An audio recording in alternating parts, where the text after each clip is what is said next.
your mic. So can everybody hear me if I speak loud? Okay, well, in that case, maybe I'll sit down, I don't know.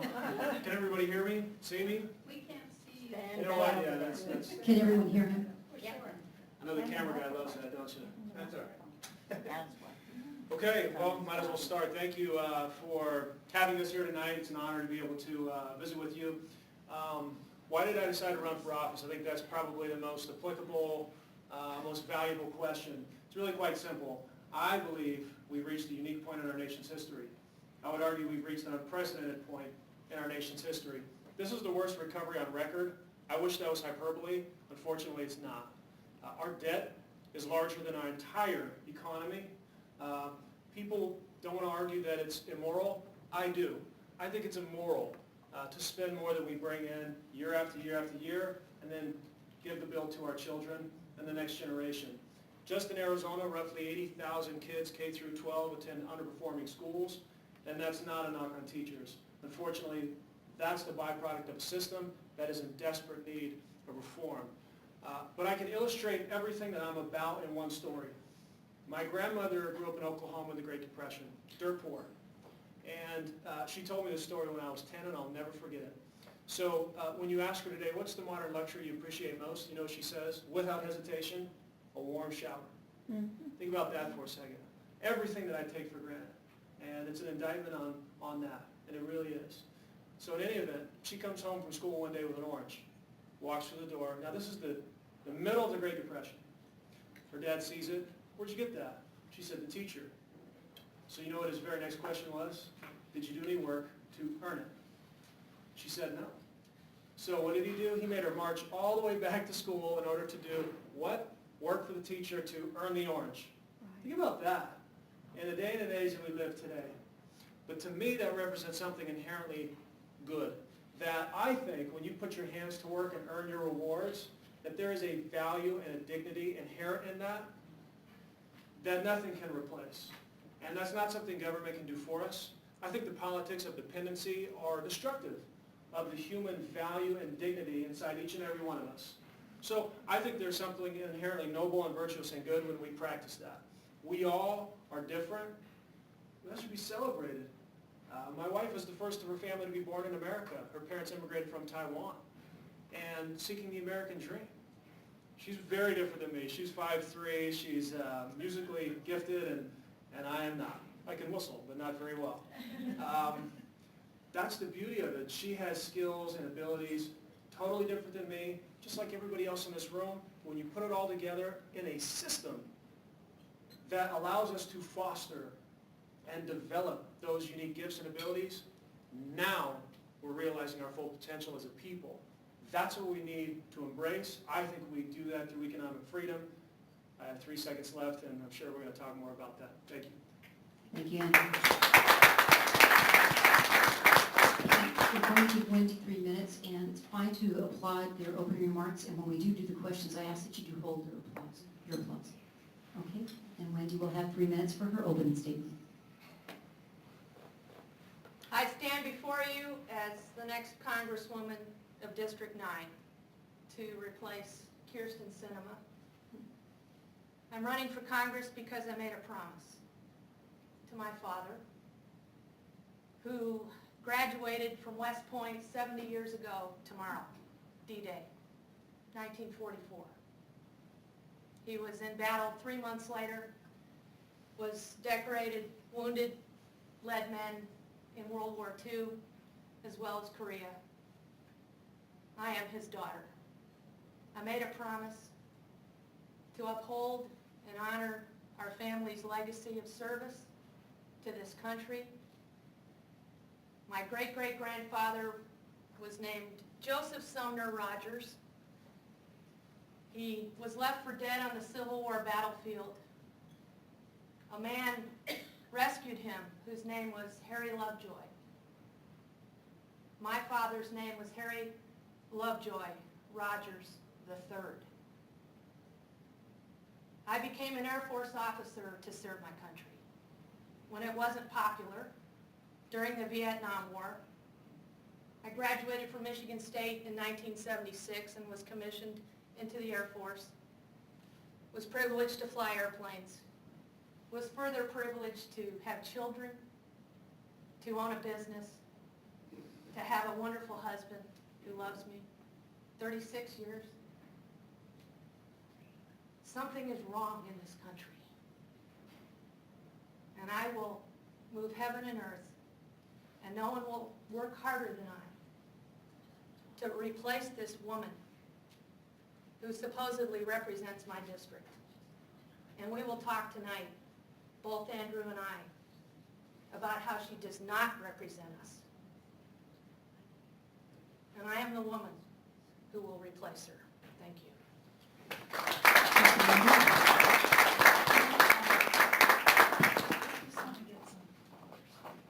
Okay, thank you very much. All right, so each candidate will have a 2-minute response. And we are going to start out with, what are your top 3 priorities, issues, when you get to Washington? And let's go ahead and, Andrew, let's give that to you first, and I'll let Regina sit down, just get her little timer started. And here we go. Thank you. Top 3 priorities, very simple. Number 1, we need a healthy economy. We have to secure a healthy economy. The way we do that, economic freedom. What does that look like? What does a healthy economy look like? 3 legs to a stool. 1, tax reform. 2, spending. 3, regulatory reform. That's how we do it. Second priority, healthcare right now. Healthcare is an absolute train wreck, ongoing, and that's not my words, we can quote other people with that. One of the reasons I'm running is because the person sitting in office right now is unashamedly supportive of the current healthcare policy, Affordable Care Act or Unaffordable Care Act or Obamacare, whatever you'd like to call it. I am holding in my hand, this is not anecdotal, this is happening across the country. Love it if the camera guy would zoom in on this. This is a cancellation notice. Constituent right here in my district, his insurance canceled. This is happening all over the place. Yeah. And thank you, Mr. President. It was the mandate was pushed back 2 years. So I guess he can thank the president for 2 years, and then at that point, his insurance goes away. That's not this country. That's not America. His premiums went up 51% during that time. Unbelievable. That's the second. The third, education reform. The system right now, unfortunately, is failing millions of kids across the country. I believe in challenging the status quo. I think one of the best, my lifetime, we're going to see the most innovation happen in the education industry. Why? Because college is becoming unaffordable. We've got kids graduating with a mountain of debt and no jobs.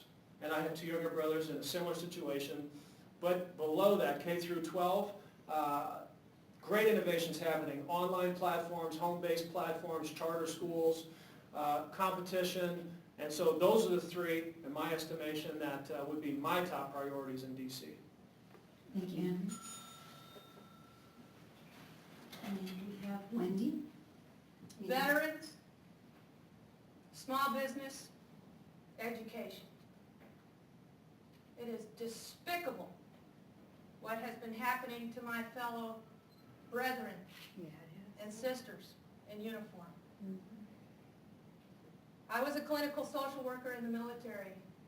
There are things that can be done immediately to erode into the backlog of veterans waiting for care, and I'll talk about that. Small business. I meet a payroll every 2 weeks, Hal and I do. I don't know if I could start a business today. 70% of Americans are employed by small businesses like mine. I deal with that every day.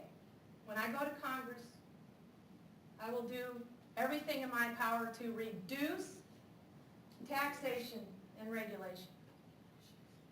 Education. The federal government should not be in our backyard as far as education is concerned. I am a big proponent of educational choice. Our 2 children were homeschooled, charter schooled, and both distinguished graduates from Barrett Honors College at ASU. I am an all-of-the-above choice proponent for education. Thank you, Wendy. All right, our next question is, what differentiates you from Congresswoman Sinema? This should be interesting. That's an easy one. Besides the obvious difference. Right, right. You want to switch it up? Yeah. Okay. Okay, I was going to do that. I knew you were. Okay, we'll have Wendy go first. Thank you. Kirsten Sinema talks about education. I am a teacher. She talks about children. I've had 2 of them. She talks about veterans. What has she done for veterans? The Phoenix VA is in District 9. Right here. Where was she when Sharon Hellman should have been fired? Where was she when General Shinseki should have stepped down? I called for his resignation before anybody else did, 4 weeks before.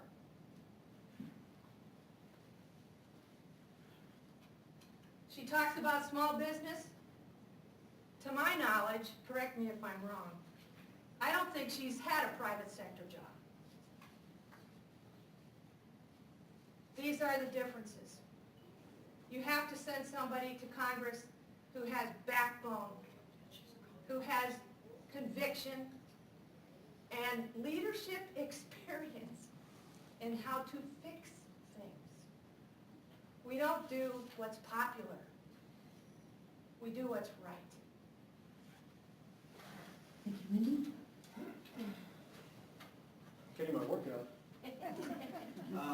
So where to start? How much can I get into 2 minutes that differentiates myself with Kirsten Sinema? Why don't I start with the fact that I am not a career politician, nor do I have any interest in becoming one. I support term limits. I like to say I'm the only person in the race that has signed a pledge to limit terms, not only for myself, but co-sponsor a constitutional amendment to limit terms of members of Congress. I would throw in judges and justices there too. That's one. I agree. Healthcare. She, nearly 2 months ago, is on record as saying the Affordable Care Act is sound. Fundamentally sound was her direct quote. I just fundamentally disagree with that. Where do you even begin? And here's the other thing.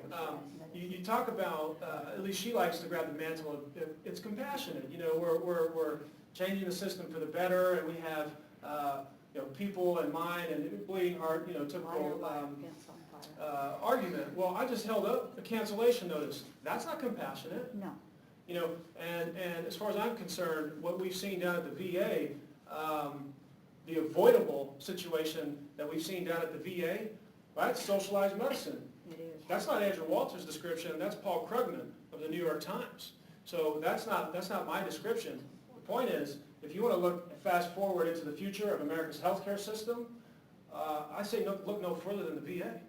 That's a scary thought, and that is not compassionate. It is in fact barbaric. It's brutal, and it rewards nefarious behavior. They have 2 books. Are you kidding me? It rewards bad behavior. So this is somebody in office who, she has her feet firmly planted in the air. People want to talk about, she's moderated. I don't know what that means. I know what she wants it to mean. That doesn't mean anything to me. Talk about leadership? That's not leadership. No. Thank you, Andrew. Remain standing since we'll be fair about all this. Thank you. The next question, since we're talking so much about the VA, how will you fix the systemic problems regarding the VA in Phoenix? I guess that could be generally speaking as well. Absolutely. Well, thankfully, what I just said sort of transitions into this. It's a disgrace that's avoidable. We should all be furious at this. And let me also draw a distinction here, as I did with education. I am not faulting the medical professionals. I'm not faulting the teachers. The system is inherently unable to deliver quality health care in a timely fashion. Again, single-payer, socialized medicine. So Shinseki resigns, the president accepts it. Good. What next? There needs to be a next step. That's not enough. I don't like the fact that this is not on the headlines anymore, not on the front page. It needs to be. To my estimation, the system can be fixed with choice as a good first step. Give the vets a choice. Vouchers. They should be able to take their card and go, if they're standing in line, go see a professional and we'll cover it. That fast. Congress could get this done this afternoon. So to my estimation, it has nothing to do with, the budget has actually tripled since 2000. I understand conflicts still ongoing. I'm not discounting that. Throwing more money at a broken system will not fix the problem. I think giving our nation's finest choice to be able to actually get care is the best way to fix the system.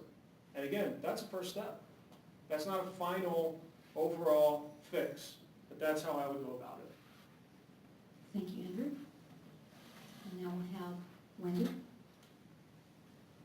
Today, 20 primary care providers could be put on a red-eye airline flight and flown into Phoenix from northern tier state VA hospitals that are adequately staffed. Those healthcare professionals could be flown in to help ameliorate the backlog at the VA. I know, because I've talked to people on the inside of the Phoenix VA back when the story broke. Does the VA dictate that a primary care provider be a medical doctor? No.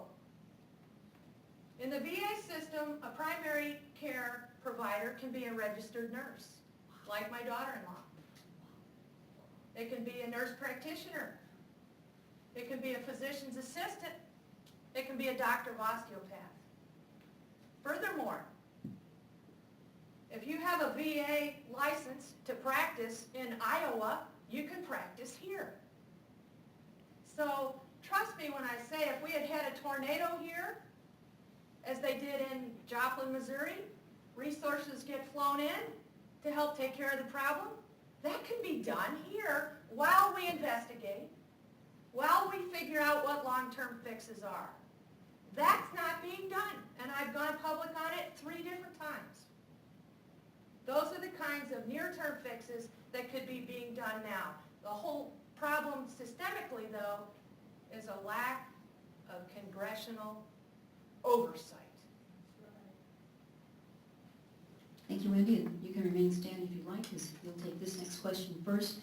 And this is obviously about the big news story of Bergdahl, Sergeant Bergdahl. Would you support impeaching President Obama for the release of those high-level terrorists?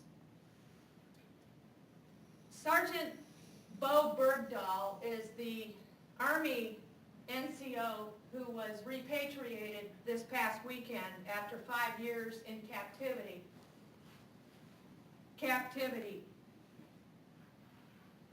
By the Taliban. The question is, did he desert his post? Was he a deserter? That remains to be seen. I've read a lot of inside information along my military sources that speak to this distinct possibility. Grounds for impeachment? I don't have enough information to answer you on that. I will tell you, though, that this president did not consult Congress, did not consult the House Intelligence Committee Chairman Mike Rogers, with whom I've interviewed personally, who has told me personally he will do everything he can to get me on the House Intelligence Committee because I've held a top secret clearance. Congress was not consulted. We have an imperious presidency, a commander-in-chief who is acting without the consultation of Congress. That is wrong. What does a person in uniform do? She takes the oath of office to support and defend the Constitution against all enemies, foreign and domestic, under a commander-in-chief. That commander-in-chief, however, still must consult Congress. That's what ran amok. Thank you, Wendy. Andrew? Well, the question of impeachment is an incredibly serious question. The system is on, or the situation is ongoing. Given what I know today, I can't answer that question. What I'll say is, what we're hearing about Bo Bergdahl having shipped his clothes and supplies and other items home, having left a letter that essentially detailed his motives and his next few steps. When he left his post, having carrying only a compass, a knife, and water, starts to paint a picture. Then you hear about the men that he served with at the forward position. They're not saying the most flattering things about him. Starts to paint a picture. I absolutely believe that the president needs congressional oversight and approval of these actions. So much of what the administration is doing is operating outside of congressional coordination, and that shouldn't be the case. The question about recourse is a very serious one in this specific instance. Given the information that I have, I can't make a judgment yet. So. Thank you. All right, this next question, and you can remain standing if you'd like. It's a little bit more lengthier than the others, so if you need me to repeat it, just let me know. Immigration is a big issue.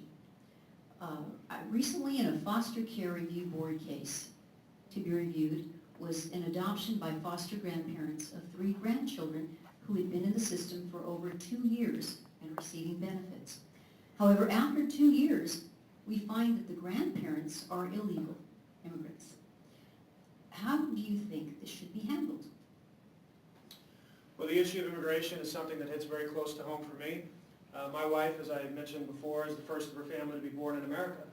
Her parents immigrated legally from Taiwan, and that was a long process due to red tape, bureaucracy, as you can imagine. When they got here, they had $50 in their pocket, didn't speak the language, didn't know the customs, and their first child becomes an optometrist. That's the American dream. And it's a very real tension that she grew up with in her house. Every phone call before caller ID, they didn't know whether or not this was the call where they got their legal status or they had to go home. Now, she was born in Mississippi. She was born here. This is all she knew. And so immigration is a very complex situation that is only made more so because people who came before us, politicians who came before us, dropped the ball. And they left us a very complex situation. I support a step-by-step approach to solving immigration reform that starts with border security. Much like a doctor, as my wife shares with me, the Hippocratic Oath, what is that? Do no harm. And so with regard to government and being in Congress, a lawmaker, I think we should take that approach too. So when you start with border security, then you let it play out. You make sure that, number one, you did the job. What worked, what didn't, let's adjust, and let's move on to the next step. That's how I view the situation. I think there's, well, obviously I'm biased, but I think there's something to be said for moving slowly, responsibly, as opposed to these massive 1,000-page bills that nobody reads. I'm going to take the liberty as a moderator, and I'm going to read this question again because it was very specific. Is that okay? Immigration is a big issue. So there was a foster care review board case, and it was an adoption by foster grandparents of 3 grandchildren, and the grandchildren had been in the system over 2 years and receiving benefits. However, after 2 years, we find that the grandparents are illegal, have an illegal status. How do you think this should be handled? So as I understand it, the grandparents are the blood grandparents of these grandchildren? Correct. Right? And this is a state issue, correct? This is state of Arizona? Whoever submitted this question, I'm going to presume yes, if you don't want to identify yourself. So that's Department of Economic Security here in Arizona, Just a moment. right? But the thing is, We're going to stop the clock for just a moment. the grandparents were adopting. We're adopting these Yes. children under whose home they've been in foster care. Correct. Right. And again, this is the legal system, which again is supposed to comply with federal mandates. Mm-hmm. Okay?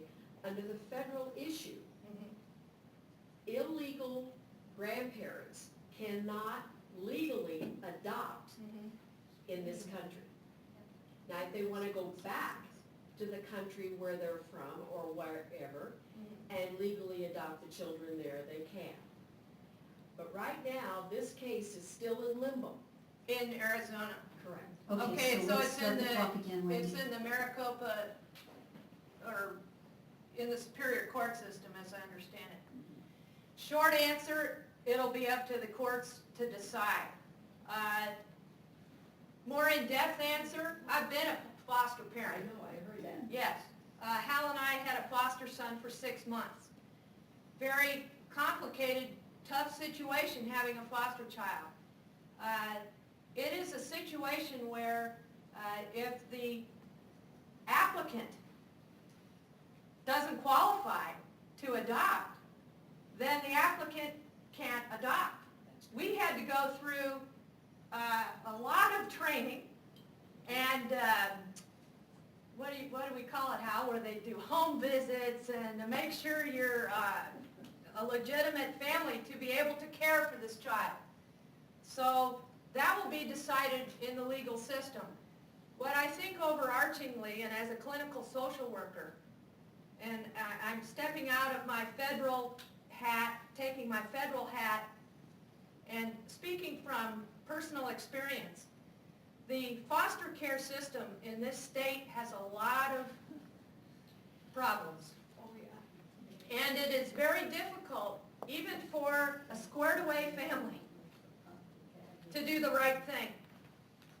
And it pains me, as a mother and a foster mother, to see these, we had a 13-year-old, and to see him not have a home and be from home to home. Okay, Wendy, thank you very much. And in fairness to Andrew, since we did kind of interrupt the question, would you like another minute to respond? Or no? We're fine. Are you okay? All right, good. Thank you. Regina, what time are we, how much more time do we have left? It is 7:48 is what I have.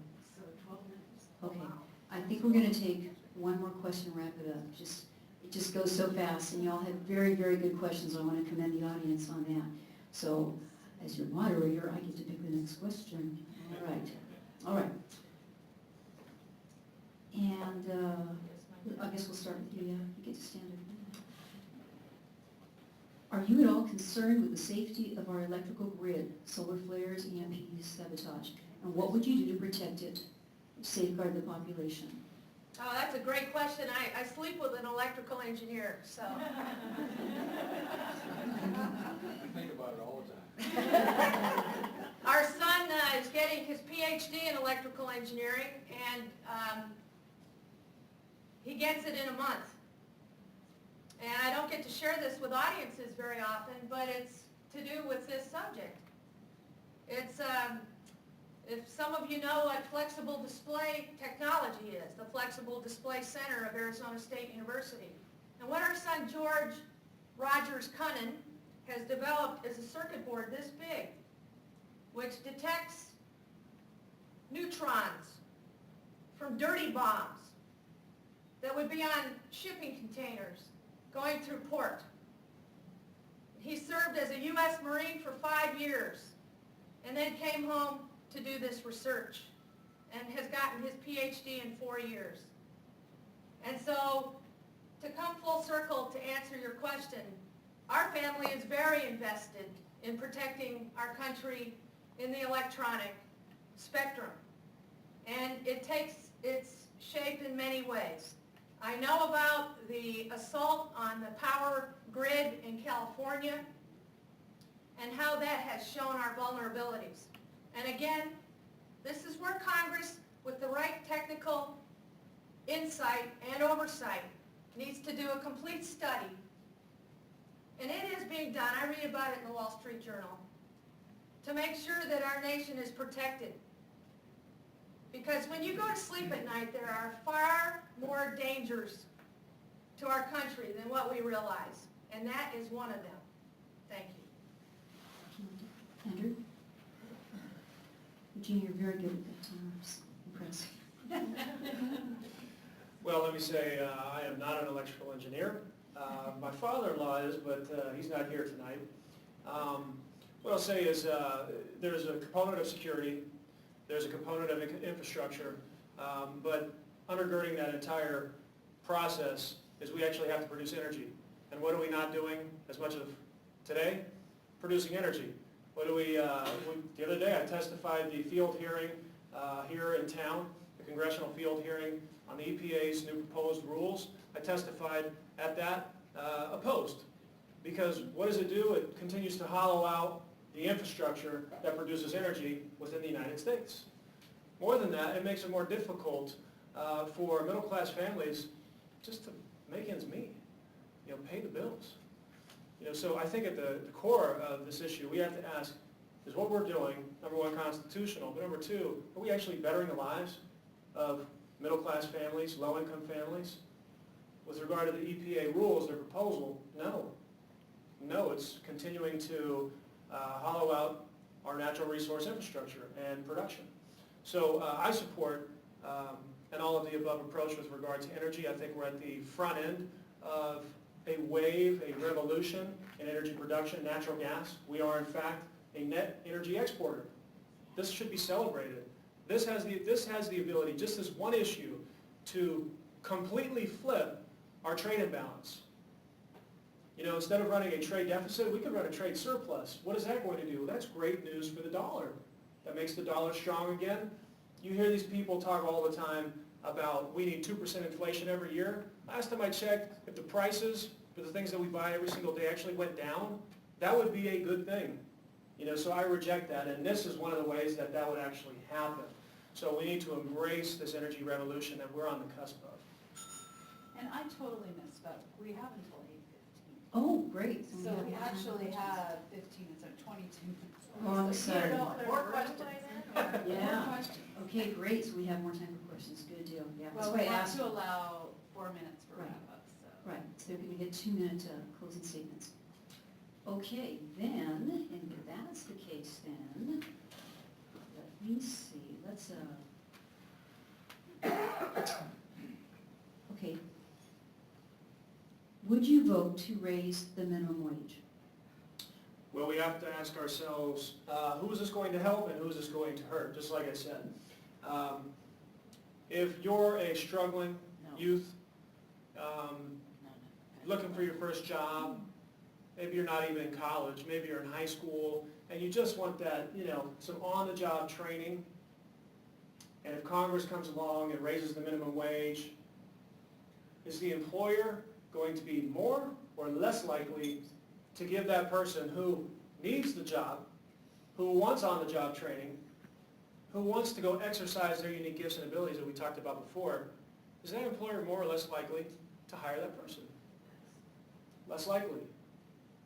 So we have to, I believe, grasp the moral high ground when we talk about these issues, because our issues are in fact there, and we own that high ground. And so what I believe, I'll let the left talk about minimum wage. Well, I talk about maximum employment. I'll let them talk about growing the government. Well, I talk about letting us keep more of what we rightfully earn, the fruits of our labor. I'll let Kirsten Sinema defend Obamacare and the millions of canceled policies and skyrocketing premiums, while I defend those who've lost their policies. And actually, we can increase choice, bring down cost, increase quality. And that's the position. And that's the position that we can be in as Republicans, as conservatives. And so that's how I stand on the issue. So if we're talking about economic freedom and actually letting the younger generation embrace, chase their pursuit of happiness, then the best way to do that is for them to have opportunities. And the best way to eliminate opportunities is to go down that path.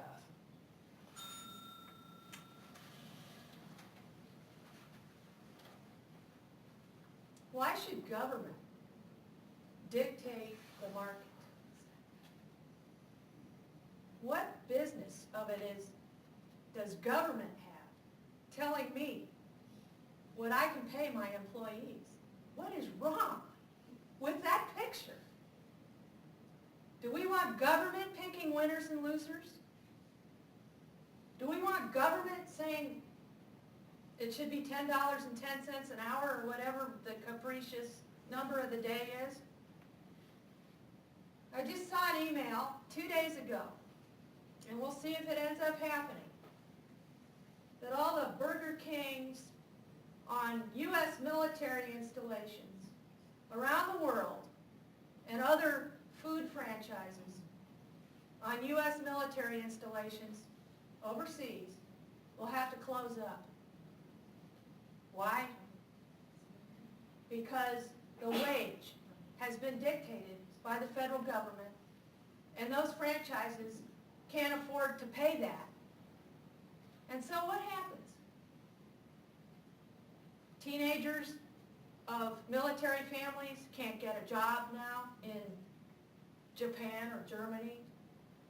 Soldiers, sailors, airmen, Marines can't go to Burger King on base now and have a little bit of a taste of home. Do you see what is happening? And unless you get small business owners in Congress who get that, it's going to keep happening. I got interviewed a few months ago by Bloomberg Business Week, who said, you're one of only 3 small business owners, Wendy Rogers, that we could find in the country running for Congress. What does that tell you? Thank you, Wendy. Okay, and if you'd like to remain standing. Good at this, playing Jack in the Box. Okay, I'm going to take 2 more questions, and then we'll have time to do the closing statements. Okay. This is about the budget. What would be your policy on withholding funding, as suggested by the Constitution, to deal with out-of-control agencies such as the EPA, Transportation, HUD, Energy, etc.? Federal agencies have far too much control. We have unelected bureaucrats telling us how we are to be regulated. I would do everything in my power to sunset as many regulations as possible. I would do everything in my power to make sure that more accountability rested on the shoulders of those of us who are elected, not appointed. And I would do everything in my power to restore local control for education. We have had a government that has gotten bigger every day. Regulations, taxation, size of government. What is the only growth job industry? Where is the biggest job growth sector? Government jobs. Again, what is wrong with this picture? That's where I would stand. Thanks. Well, I support a balanced budget amendment to the Constitution. I think that's just about the only way that Congress is actually going to get its act together. And then normally the follow-up is, Andrew, you're tilting at windmills, it'll never happen. Well, actually, to encourage you, we were 1 Senate vote short in 98 or 9, I always forget, the Hatch Amendment. It's a balanced budget amendment from sending it to the states to be ratified. This is something that the American people, they understand. Families have to do this every single day. So I think Congress needs to do the exact same thing. And I think the American people are ahead of members of Congress. That's why it's so important to send people to D.C. who, they're not just going to go along and co-sign, but they're actually going to take the lead on all these issues. I told you I support term limits. That means I'm on the clock. I have to take the lead.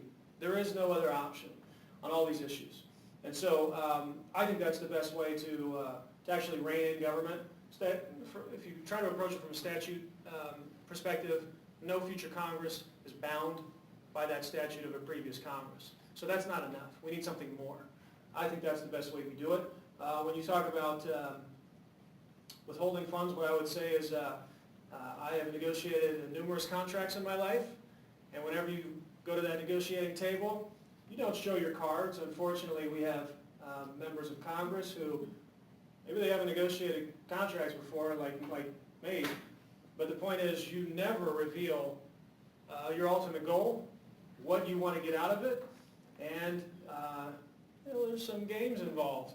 And so I just think that we need to send people to Washington who, when they go into a negotiation, they get it. And they're willing to, you know what, people talk about compromise all the time. Let's compromise on reducing the size of government. Let's compromise on tax cuts. You know, let's compromise on how many regulations are we going to sunset this year. That's a compromise that we need, and I take the lead on that.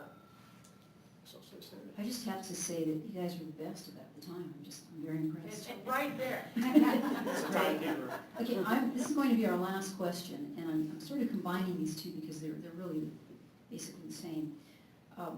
What is your plan on slowing down illegal immigration? How would you stop illegal immigration? And I have to read this because the other part of this says, P.S.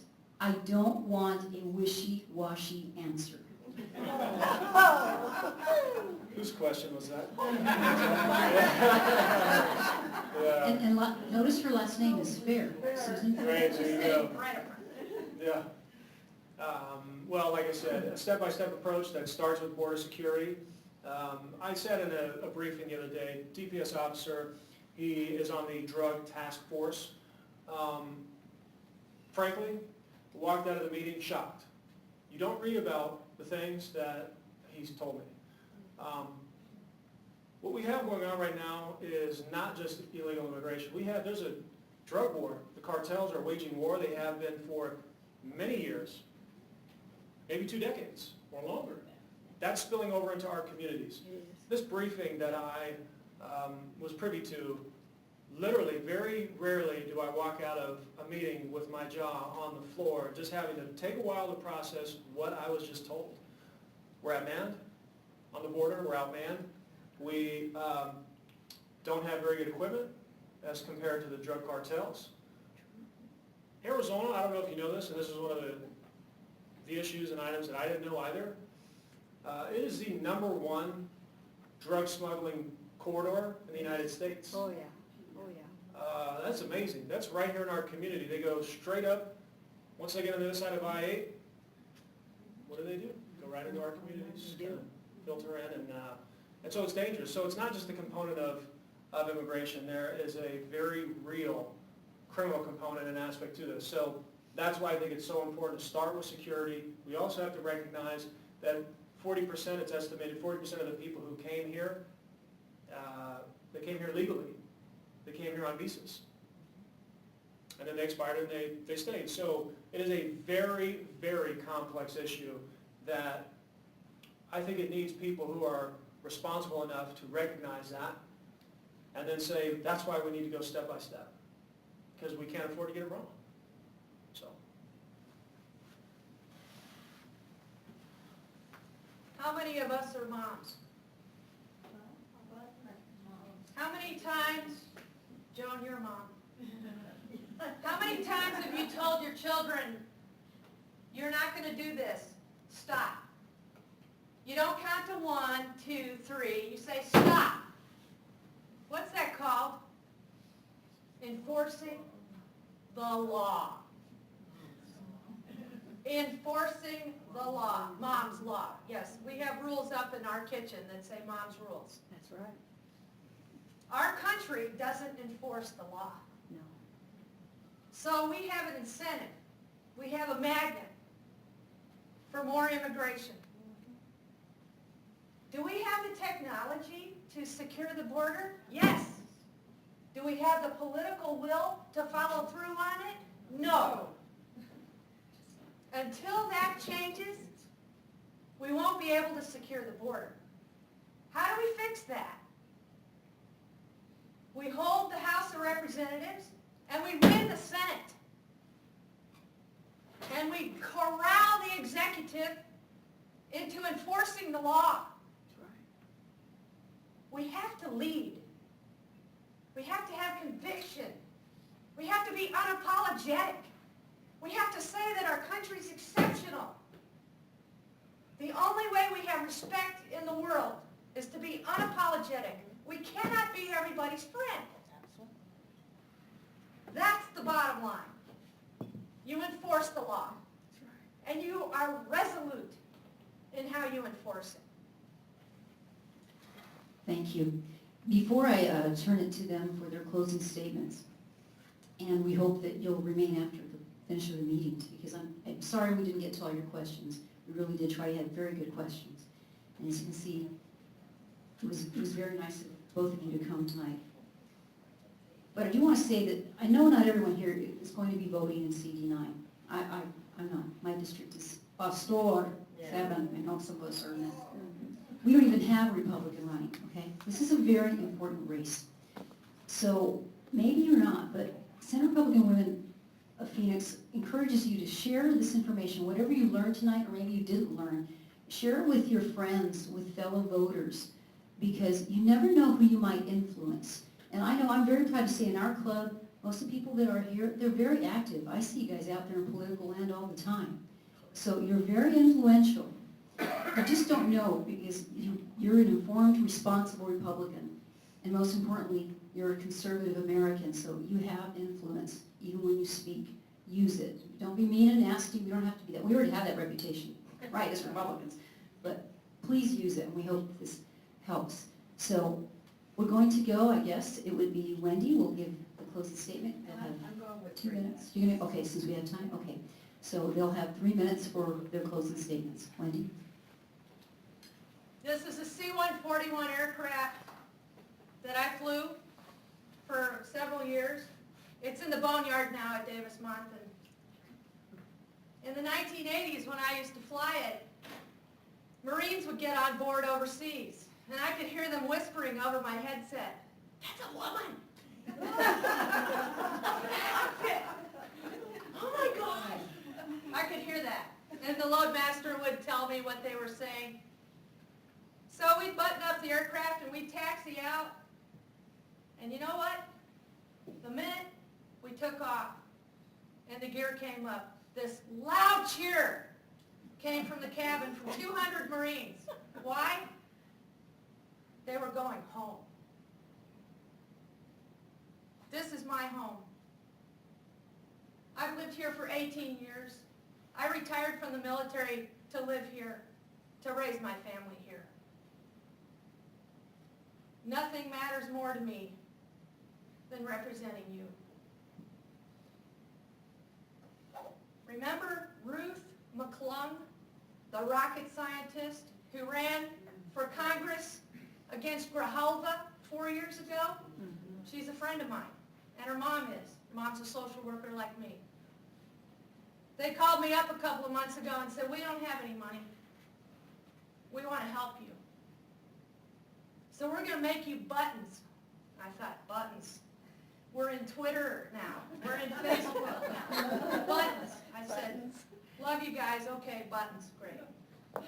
Then I got a proof of 3 kinds. And one of them had this C-141 on it, my airplane. I showed it to Hal. We were driving around Luke Air Force Base one night, and he said, "I want that C-141. So I wrote Ruth and Jenny back. I said, "Make the C-141 button for me." And you know, this is a symbol. This is a symbol of us taking our country back. And so I ask you, will you walk with me? You're not in my district, but you can help. You can write me a check. You can phone bank. We have a very sophisticated phone bank set up. And Laura Reisinger can sign you up. Because no matter where you live, you can come to 3030 South Rural and Southern, in the heart of liberal Tempe, and you can make a difference. Will you walk with me? Thank you.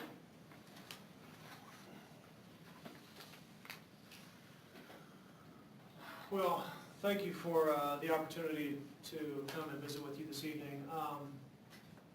Thank you, Wendy, for engaging. You know, I just believe we've reached a unique point in our history.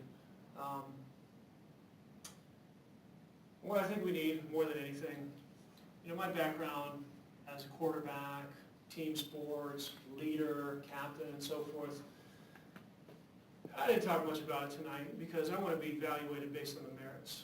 But you know what, those years of practice, work, sacrifice taught me more than anything else, the value of team.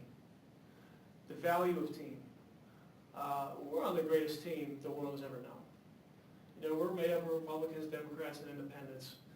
But my experience in the locker room, on the field, made up of people from incredibly diverse backgrounds,